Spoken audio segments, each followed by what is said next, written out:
Question posée par Corinne, qui est une salariée de l'industrie automobile, était au Salon de l'Auto cette semaine. Bonjour, je m'appelle Corinne, je viens de Mulhouse. On a fait 500 km pour venir préserver nos emplois. On aimerait savoir qu'est-ce que vous comptez faire pour nous, pour préserver les emplois de l'automobile en France. Tu sais, Pascal Canfin. La façon de préserver les emplois de l'automobile, c'est de se projeter dans la mobilité de demain. Ce n'est pas en regardant le passé. Si je donne un exemple, lorsqu'on a inventé l'automobile en Europe, il y avait des fabricants de diligences. Si on avait dit il faut absolument préserver l'emploi des fabricants de diligences et qu'on n'avait pas pris soin d'accompagner le développement de l'automobile, à la fin, il n'y avait plus d'emploi. Donc la meilleure façon de préserver l'emploi des personnes qui sont concernées, c'est d'accompagner l'évolution naturelle du secteur. L'évolution naturelle du secteur en Europe, c'est quoi? C'est des voitures plus petites, des voitures plus économes, des voitures électriques, des mobilités durables, de façon à ce que... Vous êtes pour la voiture électrique? Non, mais bien sûr, ça fait partie. J'ai entendu les écologistes dire la voiture électrique, c'est pas forcément... Ça fait partie, c'est ce que j'ai expliqué, ça fait partie c'est d'abord des voitures plus petites, des voitures plus économes, des voitures électriques, des solutions de mobilité durable comme le covoiturage, l'autopartage, les transports en commun. Et l'ensemble de ce panel-là fera que non seulement nous aurons préservé l'emploi, mais nous en aurons créé davantage. Et je vous donne juste un chiffre. La Confédération européenne des syndicats, donc les syndicats, pas les écologistes, ont fait une étude récente qui montre que si on fait cette transition environnementale, transition écologique dans le secteur des transports en Europe, on aura à la fin plus d'emplois en Europe dans l'industrie des transports de manière générale que moins d'emplois. Et donc c'est bénéfique, cette transition industrielle, elle est bénéfique pour l'emploi et donc je serais ravi d'en discuter précisément avec la personne parce qu'il n'y a pas de crainte à avoir. Évidemment, il faut toutes les garanties en termes de transition professionnelle, en termes de formation, en termes de politique dans les bassins d'emploi, mais c'est exactement ce que ce gouvernement commence à faire. Donc, comme Jean-Vincent Placé dit, Arnaud Montebourg, il a dit ça, écrit ça dans Libération cette semaine, est un homme du passé. Il faut des stratégies d'avenir et c'est maintenant que les emplois d'avenir se décident. Cécile Duflot, Arnaud Montebourg est dans l'erreur? La question, c'est pas de savoir qui est dans l'erreur ou qui a raison. La question, c'est de savoir qu'est-ce qu'on fait, je vous l'ai dit. Et donc, effectivement, il faut engager la transition économique. C'est ce que le président de la République a dit lors de la conférence environnementale. Il a fait un discours très intéressant dans lequel il a expliqué que c'est justement par la mutation, par la transition qu'on permet aussi de recréer de l'activité. On ne peut pas renouer avec l'industrie des années 50, avec l'industrie d'un coût du pétrole très bas, avec une logique qui n'était pas la nôtre. En revanche, il faut maintenir de l'industrie, je pense en particulier à la sidérurgie, produits de meilleure qualité sur le territoire européen. C'est pour ça qu'il faut réfléchir à la question des frontières de l'Europe et de la prise en compte de normes environnementales et sociales fortes aux frontières de l'Europe qui permettront qu'on n'importe pas de l'acier produit dans des conditions sociales et environnementales catastrophiques. Mais ça veut dire aussi qu'effectivement, il faut évoluer. Pascal Canfin l'a très bien dit sur l'automobile, mais on pourrait le dire sur la chimie, on pourrait le dire sur l'agriculture. Et je sais que Stéphane Le Foll s'y emploie, il l'a dit lui-même. C'est bien cette transition-là qui est créatrice d'emplois parce qu'elle est créatrice d'un nouveau modèle bien plus adapté à une société qui consomme différemment, à un monde dans lequel les ressources naturelles sont plus rares et plus chères, mais où il faut les préserver, à un monde dans lequel les conséquences de la pollution sur la santé notamment sont de plus en plus identifiées, de plus en plus dévastatrices. Donc il faut engager cette transition. Alors, je voudrais vous lire un texte qui est venu à votre destination sur les réseaux sociaux, qui fait allusion certainement à ce que Arnaud Montebourg a dit ce matin, à savoir qu'il était préférable pour transférer les cotisations ou les sociales des entreprises sur d'autres taxes, il était préférable de privilégier la taxe écologique plutôt que la TVA ou la CSG. Question donc sur le tweet d'Olivier, c'est pas moi, je pense que c'est un chef d'entreprise en l'occurrence. Encore des normes environnementales qui vont coûter des millions d'euros à nos PME qui sont déjà les moins rentables d'Europe. Non, parce que si, en l'occurrence, la question, c'est de savoir si on baisse les charges qui pèsent sur le travail, donc les cotisations sur le travail, par quoi on les remplace pour avoir un financement de la protection sociale. Donc il ne s'agit pas d'augmenter, il s'agit simplement de basculer les charges ou les cotisations qui aujourd'hui pèsent seulement sur le facteur travail. Donc pour le coût du travail zéro. Mais pour le coût du travail zéro, si vous taxez d'un côté ce que vous avez retiré de l'autre... Non, c'est l'inverse, puisque si vous polluez peu, par exemple, vous allez avoir une vraie baisse de cotisation sociale et vous allez avoir peu d'augmentation. Inversement, vous voyez, ça permet d'orienter le comportement des entreprises tout en assurant le financement de la protection sociale. Ceci dit, ça c'est un débat. c'est pas tranché.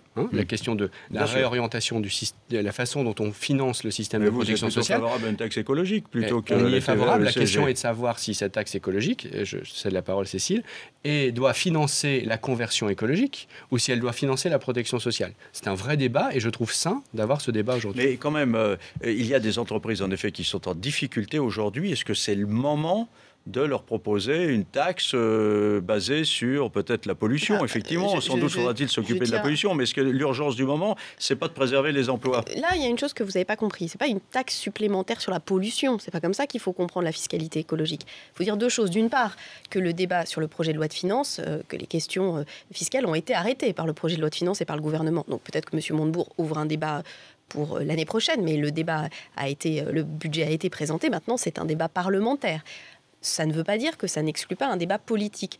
Et ce qu'ont toujours dit les écologistes, c'est qu'il fallait réfléchir à l'outil fiscal comme justement un outil. C'est-à-dire à quoi ça doit servir. Ça doit servir à financer la solidarité et ça doit servir à orienter un certain nombre de comportements. Et ce que nous valorisons, c'est l'emploi davantage que la consommation des ressources fossiles, que la consommation énergétique par exemple. Et donc si l'outil fiscal agit de manière positive dans ce sens, il aide à financer la transition. Et il aide aussi les entreprises éventuellement à modifier leur comportement, voire certaines d'entre elles, il est positif puisqu'il valorise l'engagement qu'elles ont déjà pris dans cette direction-là. Question de Sébastien. Bonjour, Sébastien, 27 ans, je suis locataire en banlieue à Noisy-le-Sec et j'aurais voulu poser comme question si le gouvernement pouvait voir pour adapter les prix des loyers parce que nous sommes deux et nous dépensons 800 €, donc ça représente un budget assez conséquent que j'aurais jamais pu assumer seul. Donc voilà, je voudrais savoir si c'était possible d'adapter le budget des loyers. Il a parfaitement raison. Il y a une situation aujourd'hui d'un niveau de loyer en Île-de-France tout particulièrement, mais pas seulement dans le sud-est, sur une partie de la côte atlantique, dans la région Rhône-Alpes, qui est insupportable, c'est-à-dire un niveau de loyer qui n'est pas compatible avec le niveau de ressources. Et il le pointe très bien, il faut être deux pour pouvoir se loger à peu près convenablement quand on habite en Île-de-France. Donc c'est pour ça que le gouvernement a engagé deux choses. D'abord, un décret, très vite, un décret d'urgence sur la loi de 1989 qui empêche l'augmentation de loyer à la relocation entre deux locataires pour essayer de freiner cette augmentation qui était considérable ces dernières années.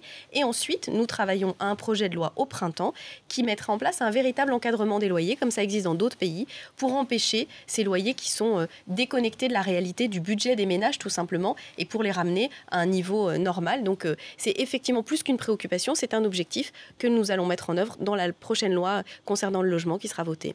Sur les réseaux sociaux, question de Pascal qui demande si vous êtes favorable à l'interdiction des pubs sur les pare-brises qui se terminent en paperasse dans les caniveaux, une pollution inutile. Oui, c'est une politique que les élus écologistes sur le plan local mènent depuis des années. En partenariat d'ailleurs avec de nombreux Français qui en ont marre également, avec les petits autocollants. C'est le cas. Exactement. Et donc, de nombreux élus écologistes sur le terrain font le job. Et par ailleurs, on essaye au niveau national, effectivement, d'inciter les gros émetteurs de cette publicité, et notamment la grande distribution, à réduire les quantités de papier qui sont utilisées. Maintenant, aujourd'hui, il n'y a pas d'outils réglementaires ou législatifs pour les empêcher de faire cela. Si vous me permettez, M. Mazerolle, d'aller un pas plus loin et de dire que, par exemple, si on évoque l'évolution industrielle de la France, il y a une industrie qui est en perdition, qui est en difficulté, alors que nous aurions et nous avons tous les moyens de mettre en place une industrie très performante, c'est l'industrie du papier recyclé. Aujourd'hui, une grande partie de notre papier part à l'étranger pour être recyclé à l'étranger, alors que c'est un travail qu'on pourrait faire dans de bonnes conditions, avec une économie circulaire extrêmement efficace. Donc voilà, la question du papier, c'est une question passionnante sur un plan industriel. Je voulais vous faire entendre une interpellation de quelqu'un que vous connaissez bien, Pascal Canfin, c'est Alain Lamassoure, qui est député européen. Mais bon, je n'ai pas le temps de vous la faire entendre, mais en gros, c'était ça.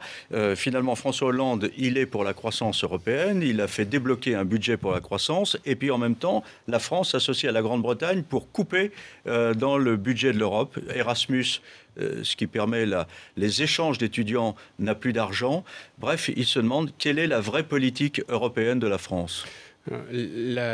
François Hollande et Bernard Cazeneuve, qui est le ministre en charge des Affaires européennes, ont déjà fait considérablement évoluer la position française dans un sens plus favorable au budget européen. C'est-à-dire que nous sommes beaucoup moins durs que ne l'était le gouvernement français précédent.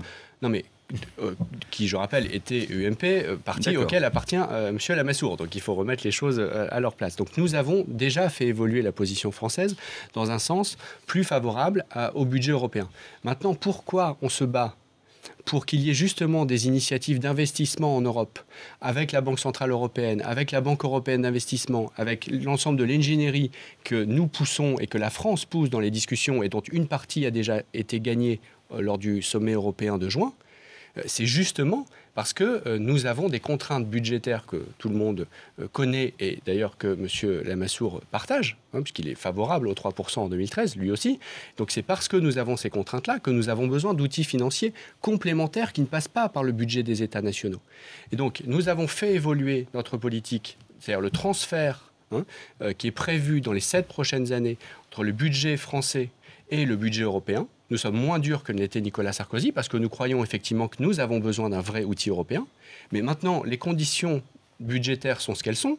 Et donc, en parallèle de ça, nous ajoutons une politique qui réclame davantage d'outils innovants en Europe, encore une fois, comme le financement par la Banque centrale ou européenne ou le financement par la Banque européenne d'investissement. Tout ça est beaucoup plus cohérent que la politique de l'ancien gouvernement.